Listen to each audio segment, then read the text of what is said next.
set it off. 1-9 for the big skull, niggas about to call a nigga better. Why? Tell it clap it. Only smack it if the ass on. Hey now, welcome, man. It's Gorgeous Radio. I'm your host, the one and only. I ain't lying, Comedy Bud. Welcome to Miss Gorgeous Radio. It's your boy DJ J-Rock. Welcome to It's Gorgeous Radio. It's your girl Rose. Man. How was y'all week, first of all? It was okay. I'm a co-host. Pretty good. So you got you a new haircut, huh, y'all? Get it up with my DJ, man, DJ J-Rock. A nice long part too, y'all. He get old lady. That old lady said, "Take it back a little more." Bob, you sure? You do a little more, 1.5 inch. Nah, man. How was your weekend, Rose? It's the beginning of the next one. It was okay. Yeah. Yeah, man. Man, sitting with us today, man, we got Mr. Peter Guns. Nah, bullshit. Grams. He got Grams. How can I forget Grams? Yeah. I don't even know what he mean, but Hey, I used to do it for the grams, you know what I'm saying? nah, for the grams or the I grams. used to do it for the grams. Oh, shit. And that ain't what they asked. Real What you talk. was doing for the grams, man? Hey, man, everything ain't for everybody. You ain't lying. I'm glad I ain't everybody. I am somebody. Nah, real shit. Where you from? Well, I got a tale of two cities, man. You said, you about to tell a lie. You said, tell it I two got cities. a tale of two cities, man. I spent half of my life in Queens, New York. I spent half of my life in Sea Pleasant, Maryland. So. Oh, C Pleasant, man. Yeah. Shout out to Queens, first of all. Yeah. I ain't never been there, but I did. Yeah. Yeah. It's lit though. No. I ain't even been to Brooklyn and shit. But C Pleasant, my man, you know, my man from out C Pleasant, Kevin ran for sure them. Oh yeah, that's a fact. Shout out to Kevin, man. He did that. He did that on the P-line. How long you been rapping? Well, I don't rap. I used to. You know what I'm saying? I'm more on the executive side now. You know what I'm saying? Right side, baby. Yeah, I dabbled in rap back in the day, but now I'm trying to help other dudes get their careers together. So you got like a management company. Yeah. So what it is, it's like we do management, but we kind of like, cause you know the way to go now is for artists to be independent and shit. You know what I'm saying? So it's like going to a label is not really the thing to do like it once was. So we provide all the services that a label would give you if you're trying to stay independent and all that. So, you know, management, marketing, promotion, distribution. So y'all saying non-profit organization, but I'm saying like, that's how y'all saying like, we don't do everything that, you know, everybody independent, but Yeah. okay, that's cool. Nah, That's what it is. that's what it's about, man. You know, you got to push yourself. Yeah. That's You know what I'm saying? And you can't do everything by yourself, so you need a little help. So that's where y'all coming in. That's we coming in. Okay. You know, we give artists the game, you know, opportunity as well as education. We teach you what it's about. So if I wanted some game, how much classes cost? Hey, No. I charge $100 an hour for consultation, brother. So at the end of the game, I'm gonna get a certificate, and then I'll be macking hoes. There you go. You're gonna be certified. I'm trying to go get a certificate. I ain't lying. You're like, hold, bitch. Peter said, wait a minute. Yeah, You ain't- man, I'm you a ain't pimp in going, training. I'm gonna be 7, Yeah. and then I get my pimp. Yeah. Nah, but what made you want to get on that side? You was rapping, huh? You know what I mean? Yeah. Nah, actually, what happened was, to keep it 100, I was on the brink of getting a deal, but I had caught a bid. You know what I'm saying? I had went down. So I did 5 years in a pen, and I was like, I had to really reevaluate my situation. Like, damn, yo, am I trying to be that 30-year-old rapper coming home trying to? So I'm like, you know what? Let me switch gears a little bit. Or we can do like a cypher or something. Yeah, hold on. We live. We got you. We gonna do one nephew. We got a live studio audience over here. Y'all can't see him and shit because the camera. I got you, man. So now we gonna get you in the building, baby. Yeah. We got another artist over here. He ain't getting interviewed. He trying to get in it, but show up. So yeah, I was just like, man, I just really had to reevaluate my life. Like, damn, I caught this big, you know what I'm saying? That shit setting me back, you know what I mean? So nigga come home, he ain't trying to be no 30-year-old rapper trying to feed his family and shit like that. So You I'm damn like, sure you know gonna what? do it all rapping. That's a fact. You know what I'm saying? I'm like, man, let me switch gears real quick, you know what I mean, and just take what I know and help other artists get their careers together. You know what I mean? For sure. You become an old head to this shit and you feel like Jack Yeah. stupid out here like this. Put your hands in the air. You know, you're jumping around that shit, shit kinda, 35 that shit years kinda old. corny. You don't Tired want to of be out shit. here looking crazy, you know what I mean? For sure. You don't want to be 40 like, yo, check out my mixtape. You know what I mean? That shit ain't cool. Please listen to it, man. Please. I'm the best that ever done it. They just ain't heard me yet. I got bars and bars on bars. They put them together. Yeah, Nah. man. Real, so, what part of the city you from now? You usually live on Sea Pleasant? No, I don't live in Sea Pleasant no more, but yeah, I play around a lot in Sea Pleasant. You know what I'm saying? Yeah, shit. Man, playgrounds everywhere, man. I know that. I ain't lying. Yeah. Yeah. So now I'm just kind of like moving around a little bit. You know what I mean? There's a lot of good things going on right now. You know, I had the privilege to start working with some good men. You know, working with Tony Reds. Yeah, DJ Tony Red. And PGC. This one used to work there too or something. No. What it was is that I actually met Tony like maybe 3 months after I came home. I was fresh out. I didn't know who he was, to be honest, because he wasn't on the radio when I went in. You feel what I'm saying? So I had the privilege of meeting him, you know, and he and I had a conversation. I guess, you know, he was digging my energy. I was digging his energy. I told him I had some ideas of how, you know, we could take his shit to the next level. Right. He was like, all right, let's do it. You know what I mean? So we've been grinding ever since. So you was manager, I mean not his manager, but Not his manager. indie artist, non-profit, but Oh, I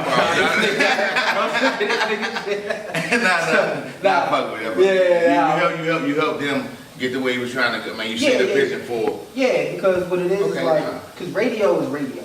You know what I'm saying? PGC is PGC. Shout out to PGC. For But at sure. the end of the day, what a lot of people got to realize is that, you know, a person like Tony, they're still a talent. You know what I'm saying? Like, they're still an artist. So it's like each artist, whether you sign to a label or you attach to a radio station or whatever, like, you're still responsible for making your brand be what it is. Exactly. You know what I'm saying? So he already had people in place. Shout out to my big homie CEO, Den BBU Enterprise, Earl, UMF Entertainment. Like, they was already in place working with Tony. You said this shit fast. I was trying to keep up with it. Go ahead, say it again one more time. That. Shout out to my big homie CEO, Den, and shout out to my man Earl, UMF Entertainment. They were already in place. You know what I mean? And they had laid the foundation for Tony's brand and all of that. You know what I mean? Yeah. So when I came in, you know, I was just like the new blood and shit. You feel me? It's like I had some fresh ideas, I had some fresh energy, and I came in and brought what I brought to the table. So together, as a unit, you know what I'm saying, we working on trying. Teamwork made the dream work. That's a fact. Now the DJ Tony Reds. See, he hates that though, man. Like, he's not, because you know you got DJ Reds and you got Tony Reds. Like, Yeah. he's Tony Reds. Like, DJ Reds is a whole nother person. So it's like, I know, but then you know. I know. I'm in the entertainment business myself. Yeah. Like, yeah. Man. Dang, what was the other question? I be asking. My name Bud. That's what Toby heard from time to time and shit. Such a Tony. Yeah. So my doctor You said, stepping too hard. I can't even do that. I dance in the chair like that, man. Oh, Good yeah, dancing just mode roll right on. there, yeah. Can't get up and do it. I can take it. Nah, real shit. What else we want to ask you, man? We got a lot of. Sorry. What steps did you, or were you able to take in order for you to convert from where you are, where you started, to what you're doing now? That's a good question. 5 years. Yeah, definitely. That's a fact. So what happened was I had to do a lot of studying. You know what I mean? Because it was like, all right, I always had a business mind, but I always performed from like an artist standpoint. So now it's like, okay, if I want to be an executive and I want to run my own business and things like that, I have to learn what that is. So I studied while I was in prison. I studied the difference between an LLC, a sole proprietorship, partnership, S-type corporation, all these different things, and figured out which one would be best for what I was trying to do, right? And then I started studying publishing. I started studying the different type of royalties, like the difference between mechanical royalties and performance royalties.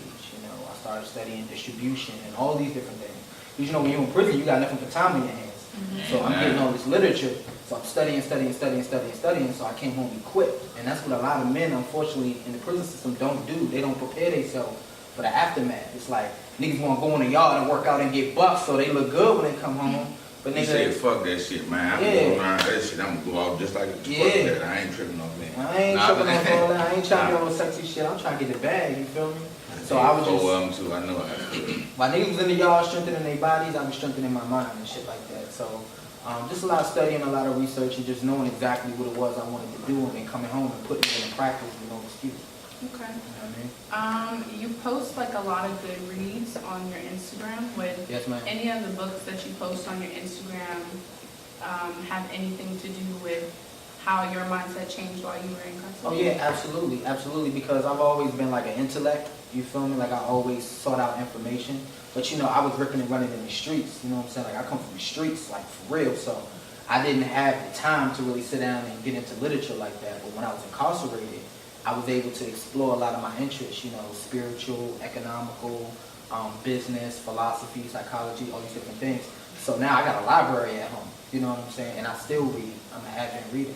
So I try to share that with the world so they understand, like, yo, this is good for you. You know what I mean? Like, you should check this out. Like, this can really change your life and inspire you in different ways to do different things. Because a lot of times as African Americans, we be fucked up. And it's like we be complaining like our credit bad, or, you know, we going through this, that, and the third type of toxic relationship. But that's only because we misinformed. You know what I'm saying? Because coming from the community we come from, we ain't taught about that kind of shit. You know what I'm saying? We're not taught how to have healthy relationships. Like how two men can have a healthy relationship without hating on each other. You know what I'm saying? Or how a man and a woman can have a healthy relationship and understanding what he needs and what she needs. You know what I'm saying? Yeah. So it's a lot of information out there I try to share with people that can help them, you know, strengthen their mind and, you know, get a different result out of their situation. Man, hold on, you said two men have a relationship and be arguing and shit. Nah, nigga, I'm talking about I got that. You gotta determine the friendship and relationship between they two men can have on the job. Like, nah. Yeah. Not that I got nothing against it, but you know what I'm saying? Nah, I feel what you're saying, but yeah, like, you know, straighten that out. You know? Yeah, because you know, a lot of shit, you got niggas, man, like, I know niggas, man, who've been A1s, day ones, man. You know what I'm saying? And then certain situations come about, but because they don't know how to handle it, they don't know how to communicate effectively, that could be the end of their relationship. For sure. When it didn't have to be, you know what I'm saying? It's like, damn, you my man since third grade, and we gonna let this come between us, but that's because we don't know how to communicate properly. You know what and that's everything. That's everything, yeah, no doubt. Real shit, man. You know, that's definitely one of my things, man. Communicate. You be communicating, Rose? Or you? I try to keep a clear line of communication. Or you keep your mouth closed and it's smooth and shit.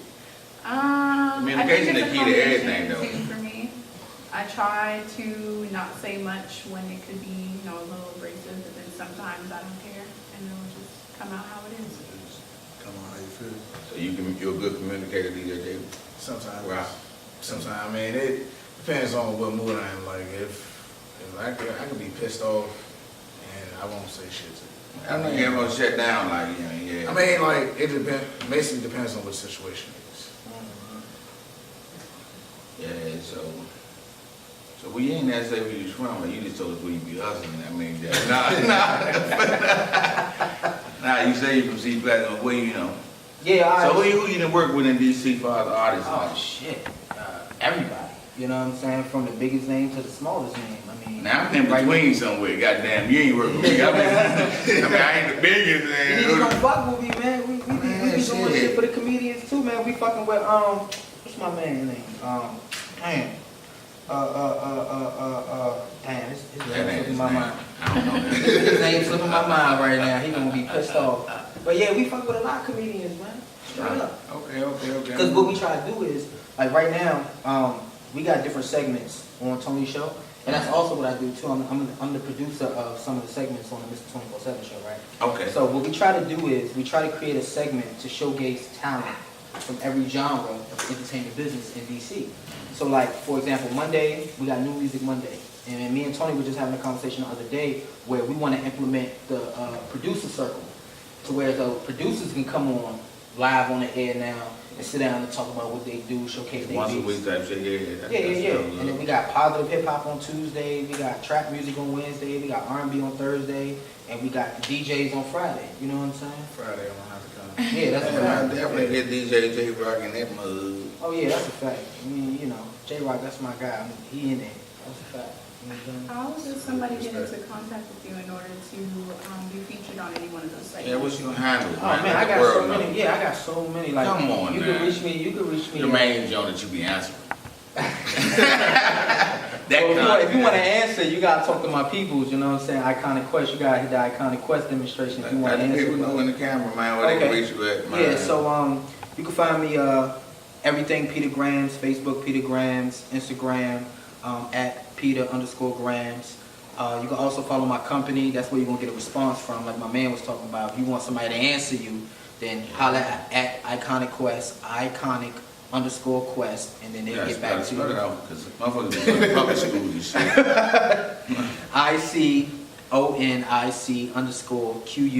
ICONIC_QUEST. That's my company. You can also send an email to iconicquestent@gmail.com, and my people gonna get right back to you, and we gonna work. Sorry.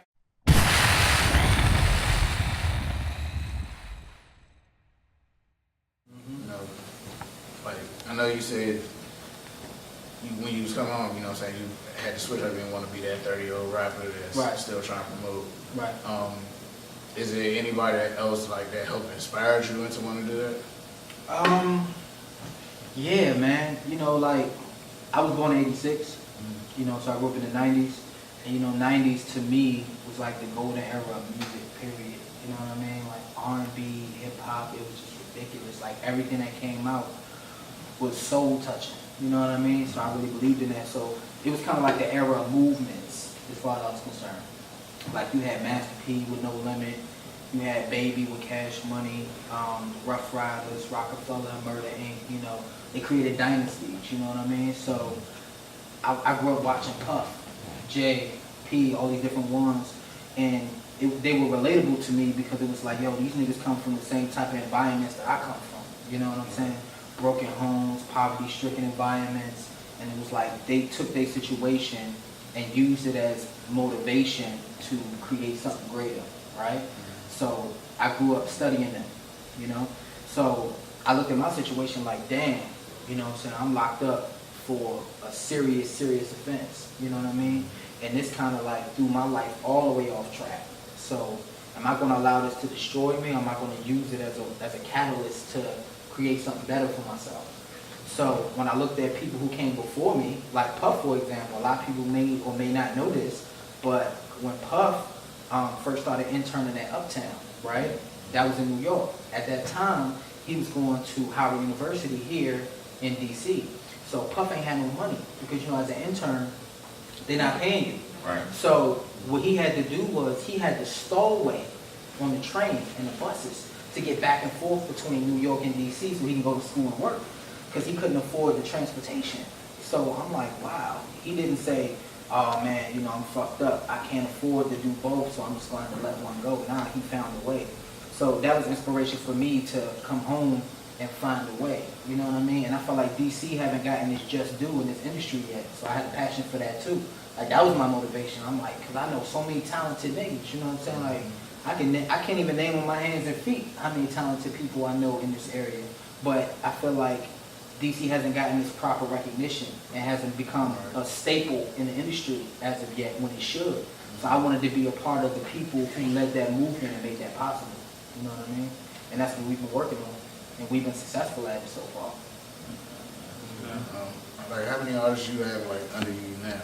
Okay, that so you have signed? yeah, so I work with artists all over the city, right? That's just me doing what it is that I do, because I have a passion for it. But as far as signed artists that I exclusively represent, I would say about five. And leading that entity of Iconic Quest will be Hype, who comes out of Oxon Hill, and Tokyo Crow, who comes out of Riggs Park. You know, and Tokyo Crow, he's a special guy, man. Like, you know, he's super humble, he's super talented, and everybody knows him and loves him. You know what I mean? And we actually got a major situation on the table for Crow right now. You know what I mean? Like a major situation that we're trying to iron out. So, but exclusively, yeah, I represent about 5 people. Yeah. A lot of people want to work with Iconic Quest, but my thing is you have to understand that there's certain requirements that come along with being an artist. You know what I mean? It's not like back in the day because you think you got a hit record that you gonna pop. It don't work that way. You know what I'm saying? It's so much more involved that an artist has to do now in order for you to be successful, and that's what I try to show them. You know what I mean? Like, you ain't gotta tell all the game, but tell some of the young artists out there, man, with some of the hoops and shit that y'all gotta jump through. Oh yeah, that's a fact. So you gotta look at it like this: with the advancement of technology and the advancement of social media and all of that, right? It has taken the place of the label. So therefore, at once upon a time where you needed a label for distribution, to where we were still doing CDs and tapes, if it wasn't for the label, your CD would never go on the shelf in a Kent Mills or Sam Goodies or whatever, right? So now you have to take the responsibility of actually being the label. You have to fund it. So just because you got a good record, that don't mean shit, because it's 100 million rappers out here who are doing music. So what's going to set you apart from the rest of them? You understand? So what you need is, you need a brand, and a brand is going to serve as the foundation for everything that you do, right? So you have to be able to fund your music videos, fund your recording time. You have to be able to fund your marketing and promotional campaigns. Don't give him too much, man. Don't give him too much. Oh, okay. The game should be sold in that told. I said a little bit. God damn. I'm about to run it down. Get to me on camera. Yeah.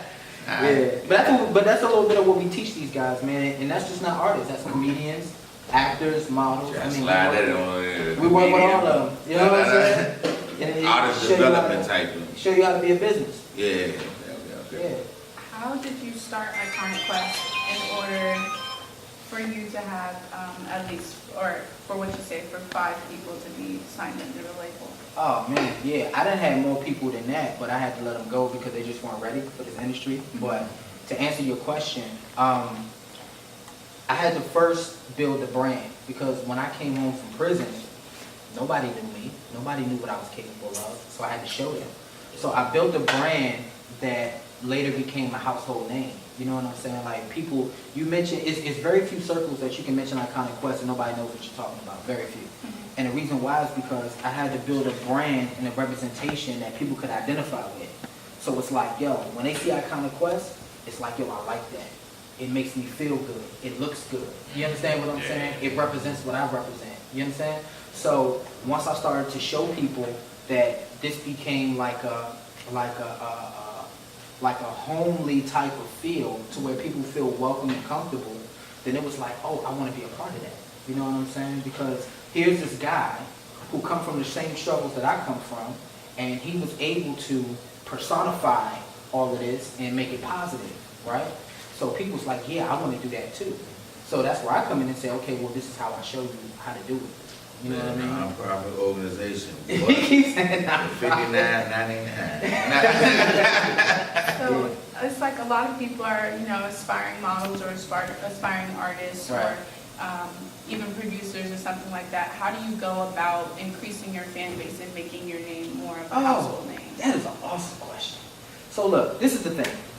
All right, when it comes down to being a model, an artist, producer, whatever it is that you do, DJ, comedian, whatever, I'm about to tell y'all some real shit.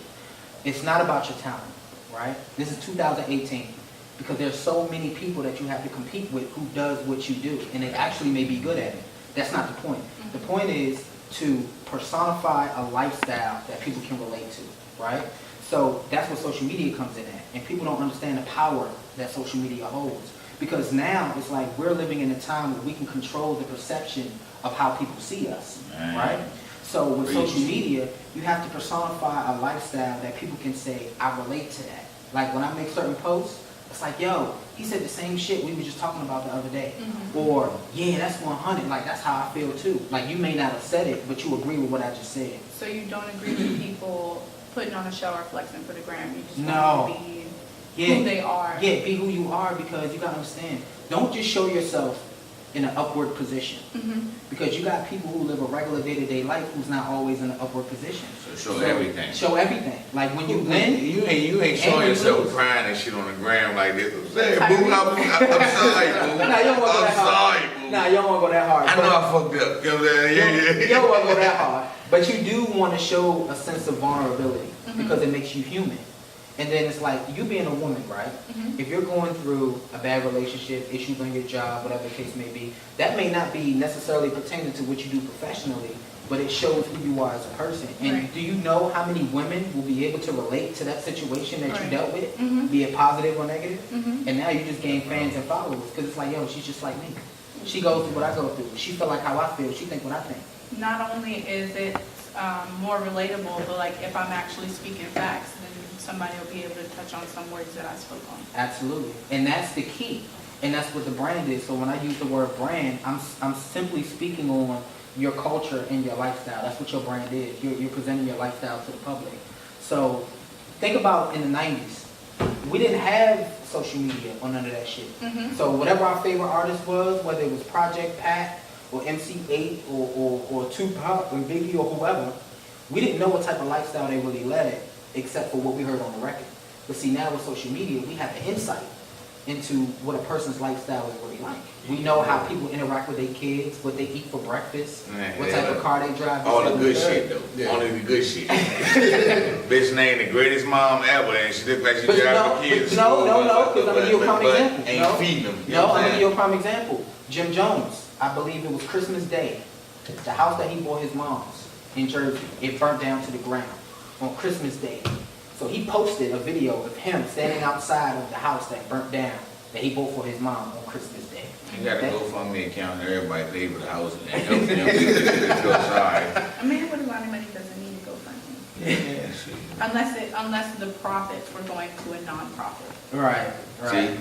But that made him more And then relatable. Yeah. It's like, damn, we look at him like he's Jim Jones Mhm. from the Diplomats. He's this big time celebrity. Like, he got all this money, he can buy a new house, but it was the fact that the human side of him even went through that experience. Like, people could have died in that house. Mhm. You know what I'm saying? They lost all of their worldly possessions, you know, family photos, you know, items that had sentimental value or whatever, you know what I'm saying? So that made him, that showed people like, damn, Jim Jones is not big enough to go through a catastrophe in his life. Shit, everybody regular at the end of the day. I don't give a fuck Yeah, how but big people you forget get. that though. Yeah, When shit. you got niggas like Black Youngster, It be our cousins and shit, somebody know you got Instagram, money. and he got a fucking bedroom full of money, it's like you forget that they're regular people at the end of the day, so you gotta show that. You know what I mean? Did you know what you wanted to do before New Age social media? Yeah, because you gotta figure, when I went to prison, Instagram didn't even exist. You know what I'm I saying? mean, yeah, I was just gonna say because it's like in the Can't difference hold of how it. you promote yourself now through Yeah. social media. Yeah. How did it differ when you didn't have Instagram? Oh, you didn't I have see what you're anything saying. like that. Yeah, so the grind was different because before I went to prison, it was like me and my guys, we had to actually go to CVS or Staples or something, and we had to like buy the blank CDs, the jewel cases, and then we had to sit in the basement and we had to burn them shits one at a time, and then we had to go out front of the grocery store or the gas station and be like, here goes my new CD. And Please give me a... like Would you leave it under people's windshield wipers? I definitely did. Mm-hmm. I definitely did. We had to stand outside of the radio station for weeks, hoping and praying that maybe somebody Yeah, would come out. You know what I'm Yeah. saying? That we can. So with social media, it made it a lot easier. So I didn't have any idea about the social media advancement when I came home, but I learned it quick. Mhm. And I said, oh, so this is a tool. You know what I'm saying? You got a lot of people in there playing, but this is a real tool. You know what I mean? That not just artists, but just people. Period. No matter what you do. You know what I mean? Regardless what type of, like, you can be a real estate agent, Mhm. or you can be No, she can't. like any type of Perception and I mean, motherfuckers see something Yeah. and they believe everything. Yeah, because you can reach the entire world at one time with a click of a button. I Mhm. thought that was amazing, and I Real was shit. like, let me figure out the science of this shit. You know what I mean? Because a lot of people just post whatever they feel, but it's a science to it though. Because like I told you before, it's manipulation, it's psychological manipulation. So you can control the perception of people's minds and how they view you. So you might say there's a science to it. So do you like the fact that now you can see the insight on Instagram? Like if you have your page set up as a brand, like Yeah. whether you're a model or an artist, Yeah. you're able to see how many people visit your page or Yeah. how many impressions you get on each post that you Yeah. have, and you You can. pay a couple dollars for that one. Yeah, you can pay for That promotion on costs me, man. Instagram. You got a couple Yeah, dollars, man. and let me tell you why that's dope, because that's analytics. So now when you post, you can actually assess what's working and what's not working. Mhm. You understand what I'm saying? Okay, So what's okay. working, you want to do more of that and figure out how to enhance that. And what's not working, you want to do away with it. We couldn't do that before. It's like when we put something out there as an artist or model, whatever, it's like we had no idea of knowing or calculating or quantifying how many people were receptive to what we were doing. You But got now that we eye know it hustle. for a You fact. got that lot of eye hustle and Yeah. shit. Hey, but look, we gotta wrap it up, man. Okay. I'm gonna be right back. Yeah, Peter Grams. Peter Graham. I ain't fucking up. It is